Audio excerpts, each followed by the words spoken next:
mengusulkan pergantian wakil presiden kepada MPR. Karena keputusan MK terhadap pasal 169 huruf Q Undang-Undang tentang Pemilu telah melanggar hukum. Pernyataan ini ditandatangani oleh 103 jenderal, 73 laksamana, 65 marskal, dan 91 kolonel TNI. Suhu politik nasional kembali mendidih. Kali ini badai datang bukan dari partai oposisi atau suara rakyat di jalanan, melainkan dari barisan tua yang pernah berdiri gagah menjaga Republik, yakni para purnawirawan TNI. Dipimpin oleh mantan Wakil Presiden Tri Sutrisno, ratusan jenderal, laksamana, marsekal, hingga kolonel, mereka buka suara. Mereka meminta Gibran Rakebuming Raka, Wakil Presiden muda itu, untuk diganti. Isu ini meletup bagai petir di siang bolong. Istana pun langsung buka suara. Presiden Prabowo pada Kamis 24 April sore memanggil penasihat khusus bidang politik dan keamanan Jenderal Purnawirawan Wiranto. Banyak isu yang dibahas, namun secara khusus keduanya mengulas soal desakan Forum Purnawirawan TNI untuk mengganti wakil presiden.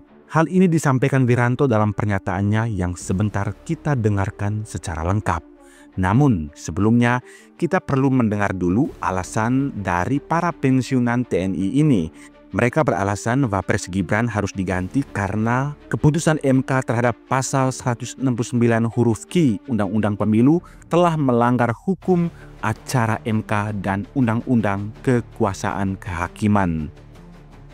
Mereka sepakat mengusulkan pergantian Wapres melalui mekanisme MPR karena keputusan MK terhadap pasal 169 huruf Q Undang-Undang Pemilu telah melanggar hukum acara MK dan Undang-Undang Kekuasaan Kehakiman.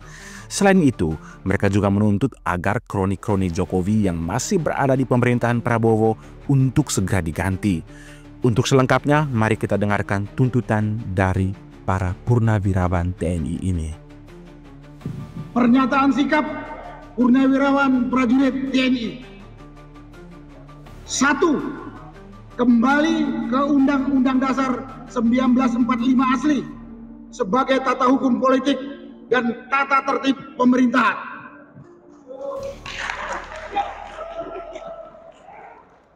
2. Mendukung program kerja Kabinet Merah Putih yang dikenal sebagai Asta Cita, kecuali untuk kelanjutan pembangunan IKN.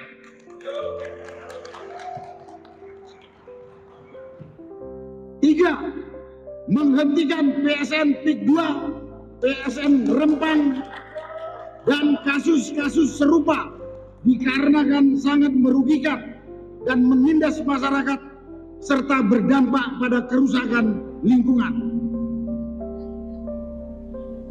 4. Menghentikan tenaga kerja asing Cina yang masuk ke wilayah NKRI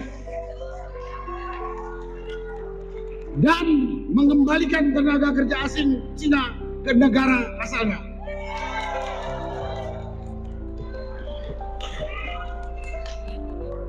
5. Pemerintah wajib melakukan penertiban pengelolaan pertambangan yang tidak sesuai dengan aturan dan Undang-Undang Dasar 1945 pasal 33 ayat 2 dan ayat 3.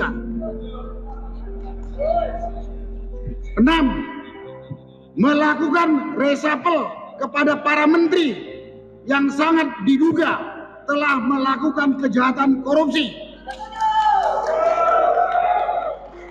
dan mengambil tindakan tegas kepada para pejabat dan aparat negara yang masih terikat dengan kepentingan mantan Presiden RI ke-7 Joko Widodo. 7. Mengembalikan Polri pada fungsi Kamtibmas, keamanan dan ketertiban masyarakat di bawah Kementerian Dalam Negeri Republik Indonesia. 8. Mengusulkan pergantian wakil presiden kepada MPR. Karena keputusan MK terhadap pasal 169 huruf Q Undang-Undang tentang Pemilu telah melanggar hukum acara MK dan Undang-Undang Kekuasaan Kehakiman. Pernyataan ini ditandatangani oleh 103 jenderal, 73 laksamana, 65 marskal, dan 91 kolonel TNI.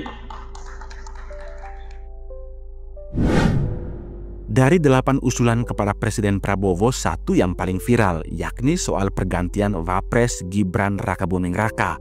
Menanggapi usulan tersebut, Presiden Prabowo Subianto buka suara. Prabowo disebutkan menghormati pandangan Forum Purnawirawan Prajurit TNI yang menyampaikan 8 usulan kepadanya. Hal itu disampaikan oleh Penasihat Khusus Presiden Bidang Politik dan Keamanan Jenderal Purnawirawan Wiranto dalam konferensi pers usai bertemu Presiden Prabowo Subianto di Istana Kepresidenan, Jakarta pada Kamis 24 April 2025. Dan memang dengan posisi saya sebagai One Team Press dulu ya, sekarang sebagai penasihat khusus Presiden bidang politik dan keamanan, sebenarnya secara etika moral ya, itu memang penasihat Presiden itu dibatasi ngomongnya ya, nggak boleh membicarakan sesuatu yang disampaikan ke Presiden atau yang dibicarakan dengan Presiden di muka umum, kan begitu ya. Itu etika moralnya begitu ya, sehingga memang sudah lama saya tentu tidak berbicara dengan teman-teman wartawan ya. Tapi sore ini saya baru saja menghadap Presiden. Banyak hal yang dibicarakan,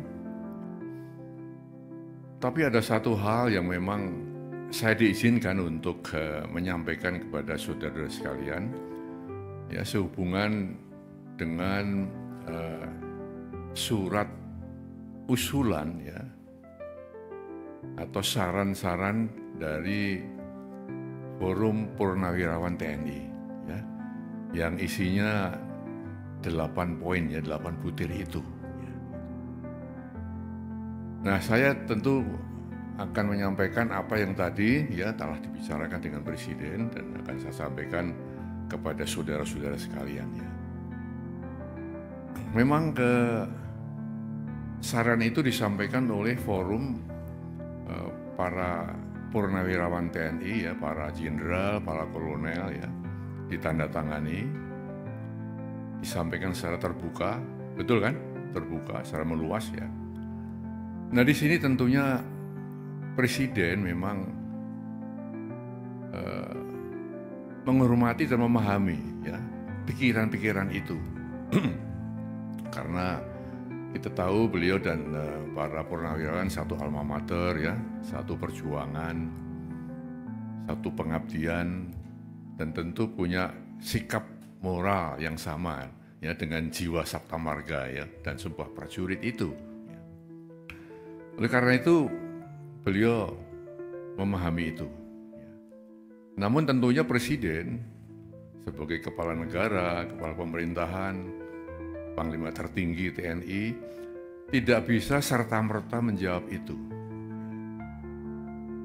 Spontan menjawab tidak bisa, karena apa? Beberapa alasan ya. Yang pertama, kan beliau perlu mempelajari dulu ya isi dari statement itu, isi dari usulan-usulan itu. Dipelajari satu persatu karena itu masalah-masalah yang tidak ringan ya, masalah yang sangat fundamental ya. Lalu beliau juga kita lihat bahwa Presiden walaupun sebagai kepala negara, kepala pemerintahan ya, juga Panglima tertinggi TNI, istilahnya ya, mempunyai kekuasaan yang tak terbatas ya. Artinya kekuasaan beliau, kewenangan dia terbatas juga. Ya. Dalam negara yang kita menganut res politika, ada pemisahan antara ya, eksekutif, legislatif, dan yudikatif. tidak bisa saling mencampuri di situ. Maka usulan-usulan yang ya bukan bidangnya presiden, bukan domain presiden, tentu ya presiden tidak akan ya menjawab atau merespon itu. Ya. Nah, lalu yang ketiga, kebijakan presiden atau keputusan presiden atau arahan presiden ya tidak semata-mata ya, muncul dari satu sumber.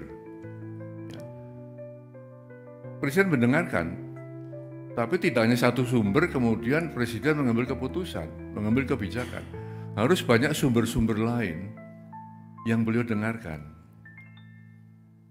Juga beliau mengambil keputusan bukan hanya fokus pada satu bidang, banyak bidang-bidang lain yang harus dipertimbangkan presiden sebelum mengambil keputusan.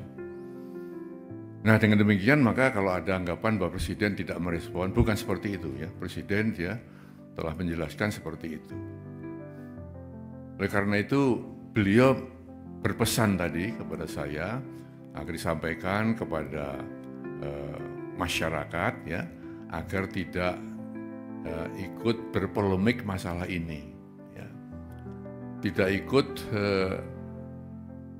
menyikapi pro dan kontra ya karena hanya akan menimbulkan kegaduhan-kegaduhan ya yang akan mengganggu kebersamaan kita, keharmonisan kita sebagai bangsa. Nah, itulah ya kira-kira yang bisa saya sampaikan ya, sehingga dengan demikian maka kita mengharapkan bahwa saatnya nanti ya tentu ada penjelasan-penjelasan resmi ya yang bisa mendinginkan suasana. Kita sedang menghadapi ya banyak masalah ya, tentunya yang kita harapkan adalah satu ketentraman di masyarakat, keharmonisan, kebersamaan untuk menghadapi hal-hal yang benar-benar dihadapi negeri ini. Itu saya kira saya sampaikan itu ya. Terima kasih. Lantas, apakah Pak Prabowo akan tunduk pada desakan dari para senior-seniornya itu? Ataukah ia memilih bertahan bersama Gibran, menjaga stabilitas koalisi besar yang membawanya ke kursi RI 1? Yang pasti perlawanan kali ini bukan suara sumbang di pinggir jalan. Ini suara berat. Suara dari mereka yang dulu pernah menggerakkan pasukan, memegang kendali negara di masa-masa kritis Republik ini. Drama politik baru saja dimulai dan aroma perebutan pengaruh di dalam istana mulai terasa semakin menyengat. Pasalnya bukan hanya soal Gibran, mereka juga menggugat jejak kekuasaan Jokowi di pemerintahan Prabowo, serta meminta Polri kembali ke pangkuan Kemendagri, mengembalikan fungsi utamanya untuk menjaga ketertiban rakyat, bukan berpolitik. Lalu bagaimana selanjutnya? Apakah isu ini akan terus bergulir dan semakin mengerucut? Ataukah ini hanyalah sebuah transaksi politik? Yang jelas saya sendiri belum bisa menyimpulkan apa-apa. Kita terus pantau dan kelanjutan dari isu ini kita akan terus update di ipedia.id. Jangan lupa untuk subscribe untuk mendapatkan informasi selanjutnya. Sudah ada banyak komentar yang muncul, maka inilah ya sikap presiden ya, bukan mengacuhkan ya, tapi tetap menghargai ya, karena kita paham bahwa perbedaan itu ada yang pro, ada yang kontra. Perbedaan di masyarakat itu wajar-wajar saja. Hanya saja jangan sampai perbedaan itu ya menjadikan kita tidak satu sebagai bangsa. Perbedaan itu jangan sampai mengeruhkan suasana pada saat kita sedang menghadapi banyak-banyak tantangan. Saya kira itu pesan presiden ya. Menegaskan bahwa apa yang diusulkan oleh para purnawirawan TNI itu di luar kuasa presiden gitu ya Pak ya? Atau menyerahkan kepada legislatif? Atau... Itu kan usulan ya, usulan dari para forum purnawirawan TNI ya. Ditujukan kepada presiden, kan gitu kan. Nah presiden tidak buru-buru merespon tadi dengan alasan saya sebutkan tadi, itu ya. Apalagi, silakan. Oh ya, Pak, cek.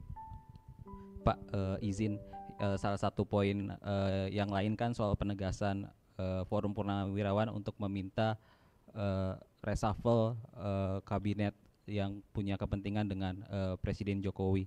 Nah, itu bagaimana Pak? Apakah akan di-reshuffle juga atau bagaimana?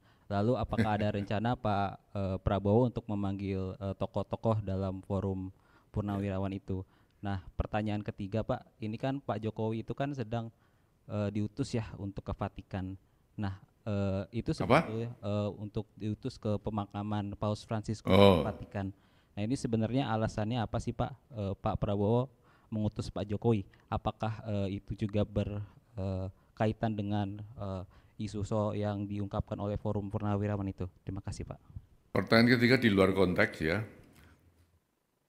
Pertanyaan pertama dan kedua sudah terjawab bahwa Presiden mendengarkan, ya, tapi tidak serta-merta harus menjawab itu. Alasannya apa? Sudah saya sampaikan, ya. Baik.